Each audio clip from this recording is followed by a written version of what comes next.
صباح الفل يا حلوين، ازيكم؟ عاملين ايه؟ كل سنة وانتم طيبين. النهاردة بقى هنعمل الفيديو اللي قلب الدنيا وعامل ترند على بعض القنوات الكبيرة، اللي هو الكيلو لحمة هيدينا 4 كيلو لحمة وهيعمل لنا 4 وصفات. تمام، عندنا كيلو لحمة مفرومة وعندنا 4 بصلات مفرومين او مبشورين بشر خشن، مع معلقتين ملح كبار، معلقة فلفل اسود، معلقتين بابريكا. وهندعكم كويس مع بعض. المفروض طبعا ان الكيلو دوت هيدينا 4 كيلو، لما نشوف هيعمل معانا ايه. انا مش عارفه الصراحه هما بيعملوا كده ليه في الناس، يعني الحاجه غاليه والدنيا مش مستحمله ان الناس تجيب حاجه وفي الاخر تطلع طعمها مش ولا بد يعني، ومش زي ما بيقولوا حاجه جامده جدا وحاجه واو.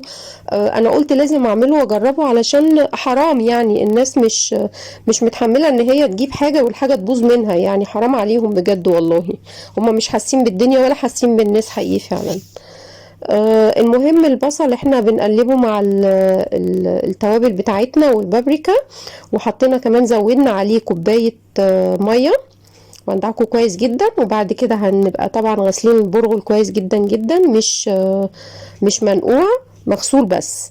وهنجيبه هنحطه على البصل ده، هندعكه مع بعض كويس جدا. وهنجيب كمان عندنا المفروض هي قالت 4 كيلو من الدهون، هنبشرها بشر الناعم وهنحطها عليها. انا جبت اقل لان انا كنت جايبه اللحمه المفرومه مفرومه جاهزه، مش انا اللي فرماها، فبالتالي هي بيبقى فيها نسبه من الدهون.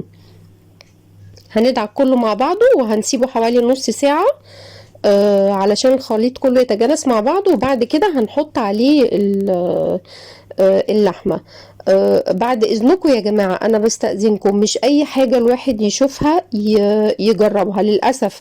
ويعني انا عذراكم طبعا، الواحد بيشوف الحاجات دي على القنوات الكبيرة بيقول لا دي شيفات كبيرة واكيد مش هتغشني.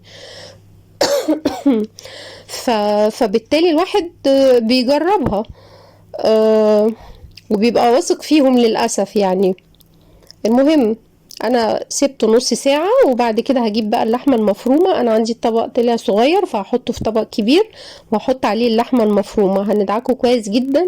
هنفضل ندعك فيه شوية حلوين محترمين كده. نحط عليه كيس باكنج باودر وندعكه كويس لحد لما يعمل زي خيوط معانا كده واللحمة كلها تتجانس مع الخليط اللي احنا عاملينه. وهنسيبها برضو ترتاح شوية. وبعد كده هوزنها واشوف بقى هل هي فعلا عملت ال4 كيلو اللي الشيف قالت عليهم ولا لا يعني. انا عايزاكم على فكرة الفيديو ده بالذات بقى، عايزاكم تشيروه بجد، شيروه في الخير، ان الناس كلها تستفيد منه وتشوف هو فعلا حصل فيه ايه. انا هجيب الميزان وهوزنه مبدئيا. هما يعني ما كملوش ال3 كيلو، ما علينا مش مشكلة، هما كانوا 3 كيلو إلا 100 وحاجة جرام يعني. فأنا قلت خلاص مش مشكلة، أنا هقسمهم ل3 أجزاء. أنا كنت جايبة بهارات حواوشي وبهارات كفتة وبهارات برجر، فقسمتهم 3 أجزاء. هم عملوا بالظبط 2 كيلو 800 جرام و 860 جرام حاجة كده يعني. المهم قسمتهم ال3 أجزاء. أول جزء هعمله حواوشي، عملت له الخلطة بتاعته، بصلتين على طماطماية على فلفل حار وفلفل أخضر، فرمتهم مع بعض مع الملح والفلفل بتاعهم وقلبتهم مع الجزء الأولاني كويس جدا، وعليهم طبعا بهارات الحواوشي. أنا مش هحشيهم في العيش غير في اليوم اللي أنا هعملهم فيهم. أنا حاليا هعمل هدعكم كويس مع بعض وهحطهم في كيس هفرده كويس جدا جدا، بططه في الكيس كله. وبعد كده هطبقه نصين بس كده علشان ما ياخدش معايا مكان في الفريزر، ولما اطلعه افكه من بعضه وابقى احشيه في قلب العيش في اليوم اللي انا هستعمله فيه يعني. بعد كده الجزء التاني هنعمله برجر. انا جايبه بهارات البرجر، هنحط بس عليه البهارات بتاعه البرجر بس، وهنعجنه كويس جدا. انا مش عندي المكبس، بس عندي اللي هي الدايره الاستانلس اللي ليها ايد دي، انا معرفش اسمها ايه الصراحه. المهم هستعملها دي كويسه جدا برضو. جبت بوله برضو فيها زيت وطلعت اكياس التلاجة، قطعتها على قد البرجرايه على قد ما هتقفل عليها وقسمت بقى اللحمه بتاعتي كور كده قد بعضها بحيث ان الايه البرجر كله يطلع قد بعضه. هم عملوا معايا بالظبط 11 برجرايه. البرجرايه حلوه، حجمها حلو، الدايره بتاعتها كويسه جدا، والسمك بتاعها برضو حلو، مش رفيع. اهو انا جبت بقى كل كوره حطيتها على الكيس اللي انا مقطعاه، عاملاه مربعات كده، وحطيتها في الستانلس بتاعي دوت، وبططها كويس، وبعد كده قفلت عليها الكيس. وهجيب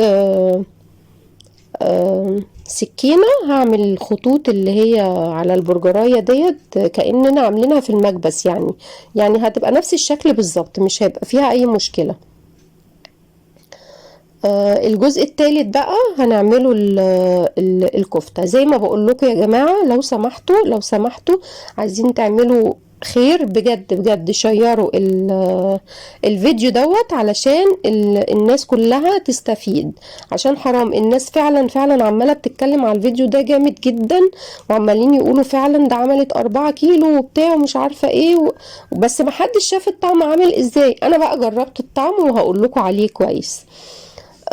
زي ما انتوا شايفين كده هم، انا هخلص البرجر، انا حطيتهم في طبقين، طبق فيه 6 وطبق فيه 5. ادي ال11 برجرية معايا. الجزء الثالث بقى هحطه برضو في الطبق، وجايباله بهارات الكفتة، هقلبها عليه كويس جدا. وانا عندي السياخ اللي هي بتاعت الشواية، لو مش عندك السيخ ممكن بمعلقة، ممكن بشاليمو. المهم حاجة تكون ايه تخينة شوية، علشان لما تعملي تلفي عليها الكفتة تبقى مفرغة من جوه. تمام.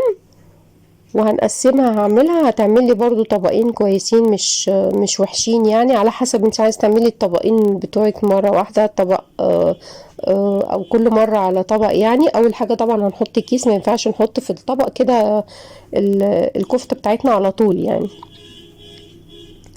اهو هجيب السيخ بقى، طبعا لازم ابقى دهنه ايدي زيت كويس. اهم حاجه تقفلي اللحمه من فوق ومن تحت على السيخ كويس عشان ما تقعش منك، وبعد كده ايه تظبطيها وتحطيها في الطبق بتاعتك. انا بقى بعد لما خلصت بقى الموضوع دوت وفرستهم وكله تمام، فقلت لما اجرب بقى برجرايه، علشان الناس برضو لما تعمل الحاجه تبقى مطمنه يعني. رحت مطلعه برجرايه وعاملاها. هي متماسكة وكل حاجة، بس الطعم بقى يعني انا مش لاقيه، بدور على طعم اللحمة فين وفين لما بلاقيه. يعني كل الطعم اللي باين طعم البرغل، وطعم البصل واضح جدا وباين البصل لاننا بشرينه بشر ناعم. وبرده المفروض مبدئيا البرغل يبقى ربع كيلو مش نص كيلو، البصل يبقى بصلتين 2 ويبقوا مبشورين ناعم مش خشن، لانه باين جدا في البرجر، المفروض ما يبانش بالشكل ده. اهي دي البرجرايه اللي انا سويتها. هتشوفوا كمان حتى اللون متأثر بالبرغل، يعني البرغل اتحرق كده، على الرغم انا ما سبتهوش كتير، انا يا دوبك ان هي ايه استوت وشلتها على طول، انا مش ما حطيتهاش كتير على النار. يعني اللي انتوا شايفينه المحروق ده مش كتير. زي ما قلت لكم، يا ريت تشيروه علشان بجد الناس كلها تستفيد. واعملوا المقادير بقى التانية اللي انا قلت لكم عليها دي، هو ربع كيلو برغل بس، وبصلتين 2 ويكونوا مبشورين ناعم، وحسبي الله ونعم الوكيل.